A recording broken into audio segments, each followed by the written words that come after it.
Hoje nós vamos ver um breve resumo de tudo que nós estudamos nas aulas remotas, começando com as mudanças na Europa feudal.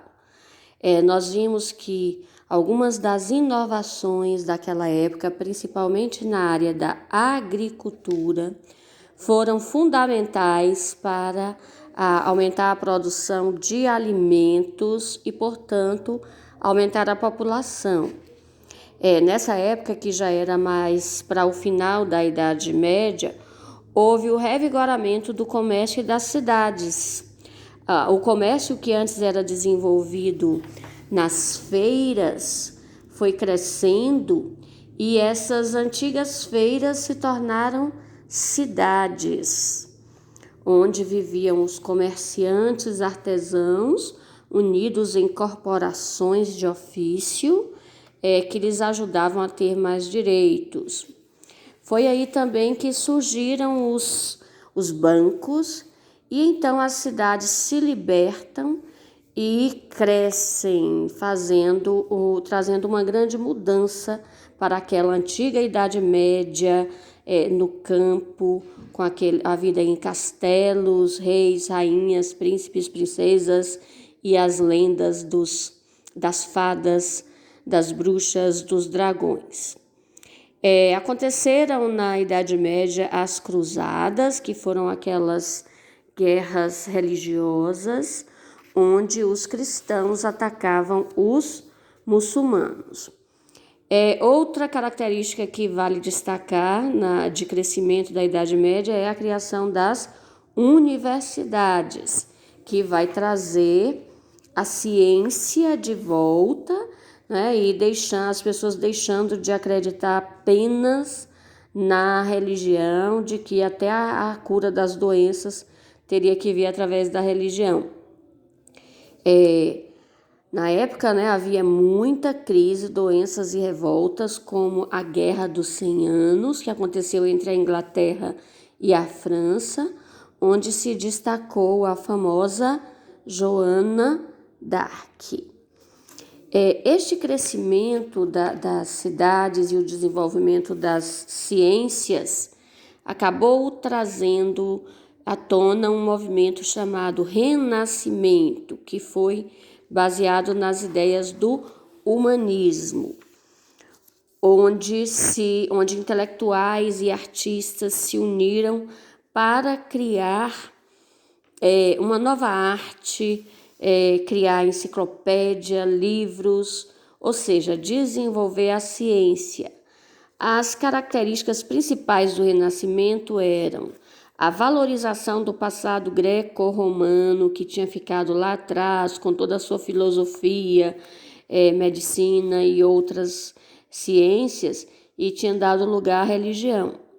O individualismo, né, porque assim o homem passou a ser visto, cada um na sua integridade, não todos se todos fossem iguais. E também trouxe uma nova visão do tempo. Os humanistas, né, lideraram esse movimento, e a arte e a técnica do Renascimento pode ser visto principalmente nas obras, nas pinturas de Leonardo da Vinci, de Rafael Sanzio, nas esculturas de Michelangelo. Outro artista, Donatello, se destaca, Sandro Botticelli. A Mona Lisa foi pintada nessa época por Leonardo da Vinci, e vários artistas se destacaram, e também a literatura cresceu.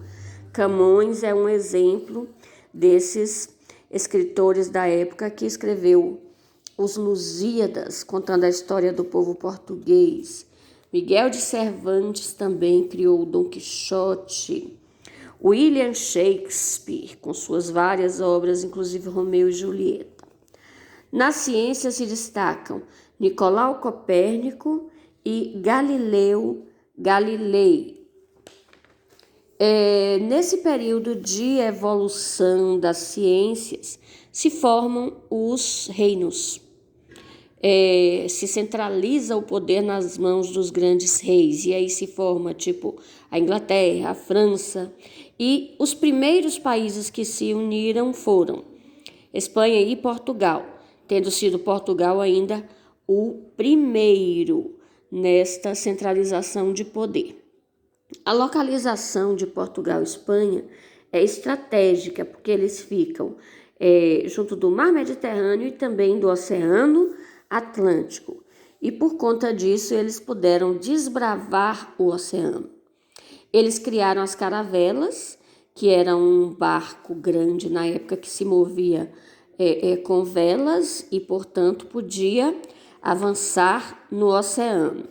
E eles estavam, né, aqui na Península Ibérica, perto de outras terras, que eles ainda não sabiam que se existiam, mas eles achavam que podiam chegar às Índias pelo Oceano Atlântico.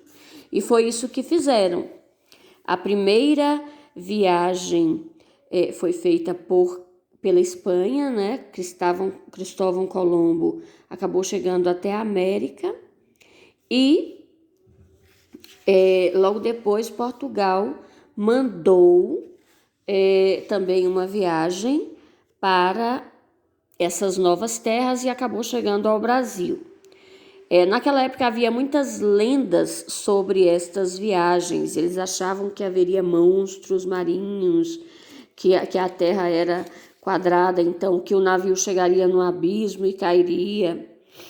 Mas, motivados pela necessidade de especiarias, eles se aventuraram e conseguiram desbravar o oceano.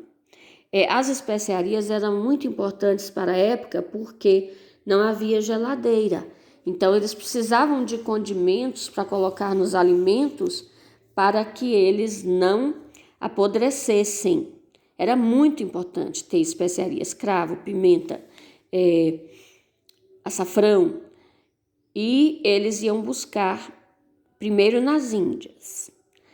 Então, os portugueses foram os pioneiros nessas grandes viagens, onde inicialmente eles exploraram a costa da África, depois contornaram a África para chegar às Índias e depois chegaram ao Brasil.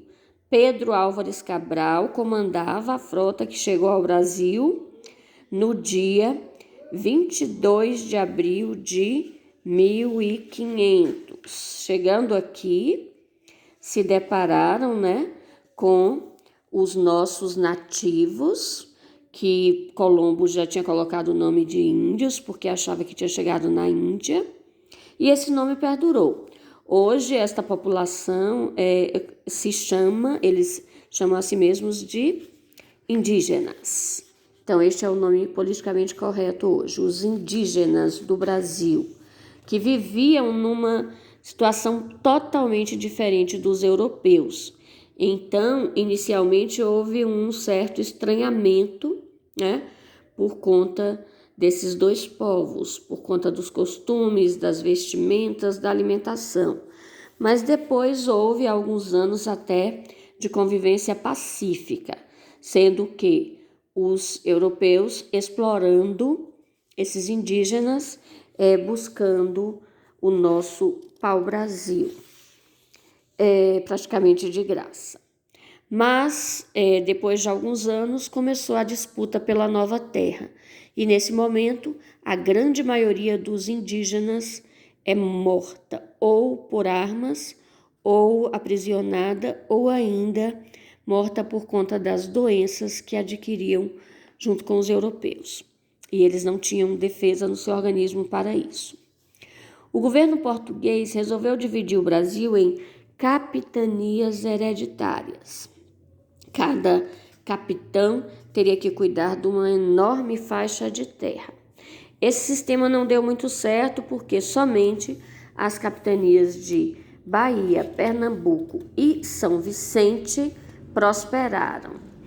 As lutas entre indígenas e europeus continuavam. Foi criado o governo geral. O primeiro governador geral foi Tomé de Souza, que fundou a cidade de Salvador, a primeira capital do Brasil, e trouxe um importante jesuíta, Manuel da Nóbrega, para catequizar os índios e começar a educação no Brasil.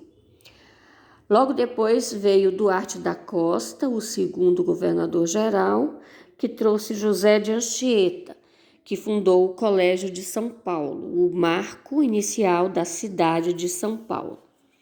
E o terceiro governador-geral foi Mendes Sá, que lutou lá no Rio de Janeiro, acabou criando o Rio de Janeiro. Começaram a criar cidades coloniais que não tinham prefeitos. Quem as governavam eram as câmaras municipais e as pessoas mais ricas da cidade governavam, eram os vereadores, os chamados homens de bem, homens bons, mas porque eram ricos.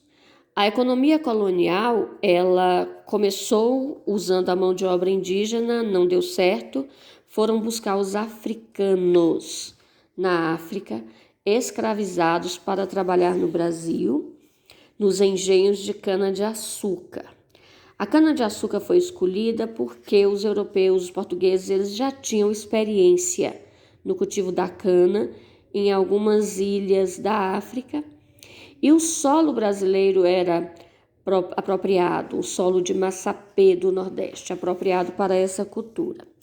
Mas plantava-se também cacau, guaraná, a castanha do Pará, o algodão, fumo, mandioca, feijão, milho, frutas e legumes eram cultivados na época do Brasil colonial.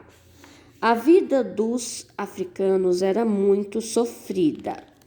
A sociedade colonial era fechada, os ricos viviam nos engenhos ou nas cidades e os africanos viviam na senzala. Os africanos que vieram para o Brasil eram principalmente da costa da Mina, da África Ocidental e da África Central. Mas, apesar de todo o sofrimento, toda a tortura que os nossos africanos sofreram, inclusive nos navios negreiros, onde eles eram trazidos amontoados, eram separados de suas famílias, e lá eles eram às vezes até príncipes, princesas, reis, e aqui vinham para trabalhar e sofrer e às vezes até morrer. Mas a sua resistência, juntamente com outros fatores, acabou trazendo a sua libertação muitos anos depois.